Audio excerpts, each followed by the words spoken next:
Hello friend, तुम्हाला आश्चर्य वाटेल की हा केक बनवायला मी बाजारामध्ये मिळणारा रंग, पाइपिंग जेल, ग्लेज या कशाचाही वापर न करता घरातल्या साहित्यातून अगदी मोजक्या साहित्यामध्ये हा केक बनवलेला आहे। तर हा एगलेस स्पॉन्ज कसा बनवला आहे चला पाहूयात। तर हा केक बनवण्यासाठी सर्वप्रथम मी इथे 1/4 कप तेल घेतलेला आहे, त्याचबरोबर 1/4 कप दही वापरणार आहे। हे तेल आणि दह्याचं मिश्रण आपल्याला छान बीटरच्या साहाय्याने किंवा व्हिस्करच्या साहाय्याने मिक्स करून घ्यायचंय। त्यानंतर आपण यामध्ये साखर घालणार आहोत। तर इथे मी कॅस्टर शुगर घेतलेली आहे, पण तुम्ही पिठी साखरचा वापर करू शकता। अर्धा कप आणि 2 टीस्पून असं मी इथे साखरेचे प्रमाण घेतलेलं आहे। आता हे सगळं एकदा छान मिक्स करून झालं की आपण यामध्ये ड्राय इन्ग्रेडियंट्स ॲड करणार आहोत। तर ड्राय इन्ग्रेडियंट्स ॲड करताना नेहमी लक्षात ठेवायचं की प्रत्येक गोष्ट आपल्याला इथे चाळून घ्यायची आहे। इथे मी आता 1 कप मैदा घेतलेला आहे, त्याचबरोबर अर्धा टीस्पून बेकिंग सोडा आणि 1 टीस्पून बेकिंग पावडर घेतलेली आहे।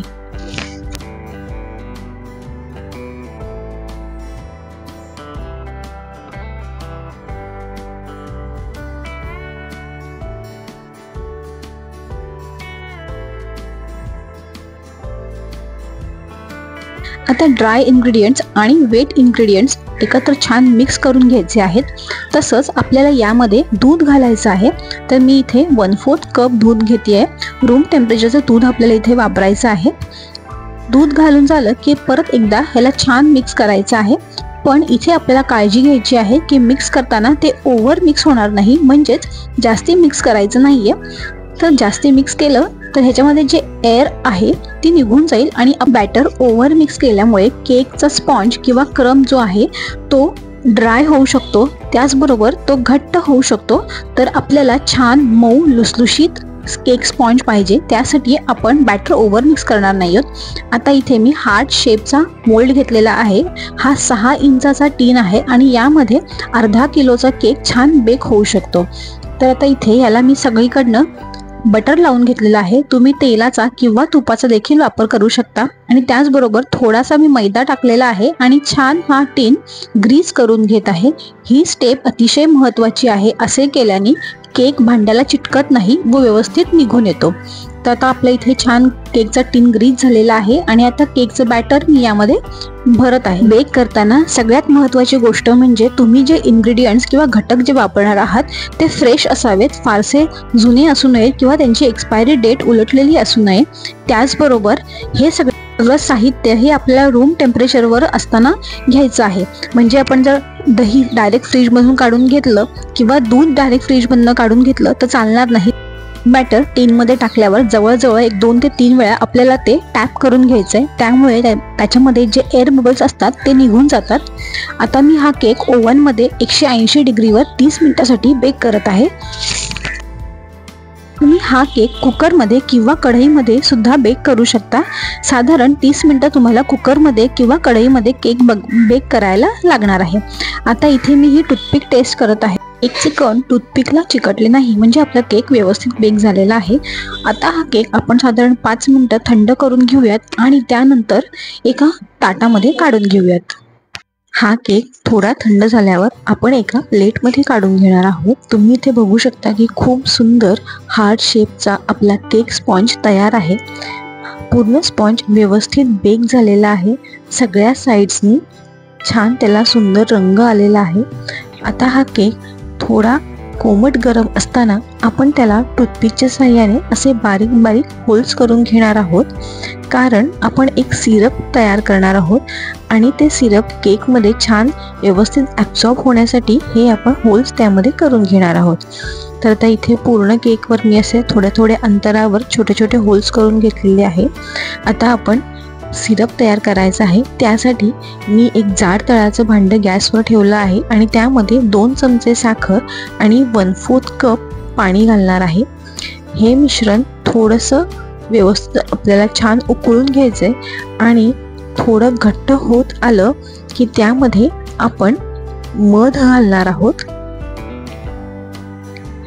मध घातल्यावर जास्ती वेळ आपण हे मिश्रण गॅसवर ठेवणार नाही आहोत, त्यासाठी सुरुवातीलाच आपण हे छान उकळून घेऊयात आणि 1/4 कपचं साधारण एक 3 चमचे किंवा 4 चमचे मिश्रण झालं की त्यामध्ये आपण 2 चमचे मध घालून 5 ते 10 सेकंद गरम करून लगेच आपण गॅस बंद करून घेणार आहोत.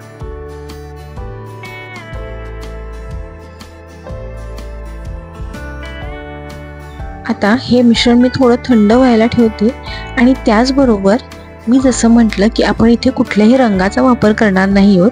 त्याऐवजी मी इथे 2 मोठे चमचे स्ट्रॉबेरी किंवा मिक्स फ्रूट जॅम घेतलेला आहे आणि यामध्ये मी अर्धा टीस्पून मध घालत आहे. यालाही अगदी लहान गॅसवर थोडंसं पातळ होण्यासाठी मी इथे गरम करून घेत आहे. तर आता आपला इथे हनी ग्लेज आणि स्ट्रॉबेरी ग्लेज असं दोन्ही तयार झालेलं आहे. तर सगळ्यात पहिल्यांदा आपलं जे हनी सिरप आपण तयार केलेलं आहे त्याने मी हा केक स्पॉन्ज छान सोक करून घेत आहे. केकच्या संपूर्ण कडांना मध्यभागी सगळ्या साईड्सला आपण हे छान सिरप पसरवून घ्यायचं आहे आणि त्यानंतर आपण जे हे स्ट्रॉबेरी ग्लेज तयार केलं आहे तर हे घरगुती स्ट्रॉबेरी ग्लेज आपण यावर संपूर्णपणे पसरवून घेणार आहोत.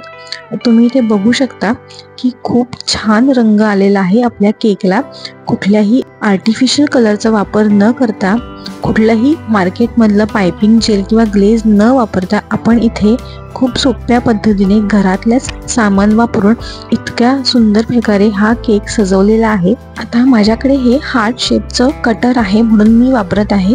तुम्ही टूथपिकच्या आकाराने ह्याच्यावर हार्ट शेप करून घेऊ शकता आणि त्यामध्ये मी हे डेसिकेटेड कोकोनटचा वापर करत आहे. हे डेसिकेटेड कोकोनट तुम्हाला किराणाच्या दुकानात अगदी सहजतेने मिळतं. त्याचबरोबर याची किंमतही खूप कमी असते आणि हे अगदी 1 ते 2 महिने व्यवस्थित टिकतं. त्यामुळे पदार्थांवर सजावटीसाठी आपण हे डेसिकेटेड कोकोनट वापरू शकतो. या केकला हनी केक असं देखील म्हणतात कारण यामध्ये आपण मधाचा वापर केलेला आहे. त्यामुळे या केकला हनी केक सुद्धा म्हणतात.